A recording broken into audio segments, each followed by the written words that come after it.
এই গ্রামটির নাম হলো সুন্দরপুর। এই গ্রামটি দেখতেও যেমন সুন্দর, গ্রামের মানুষের মনও তেমন সুন্দর। এই বাড়িটি হলো জাফরিলার। জাফরিলার সবজি বাগান অনেক সুন্দর। জাফরিলা একদিন অনেক শখ করে ধান বুনছিল। তাদের জমিতে ধান বোনা হচ্ছিল। সে বাড়িতে অনেকগুলো হাঁস মুরগিও পালতো। তাদের বাড়িটা অনেক সুন্দর ছিল।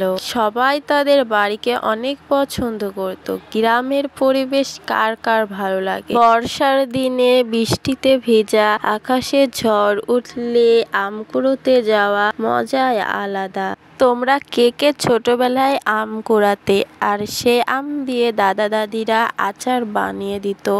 বর্ষার দিনে পুকুরে কে কে মাছ মারতে গিয়েছো? মাছ মারতে গিয়ে মার কাছে বকা খেয়েছো?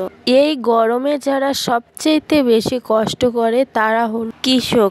তারা জীবনের অর্ধেকটা সময় মাঠেই কাটিয়ে দেয়। মাঠে খাবার খাওয়ার মজাই আলাদা। কুয়া থেকে পানি তোলা কত সুন্দর একটি গ্রামীণ পরিবেশ। তোমরা কি ভাবছো ঘুরতে যাবা?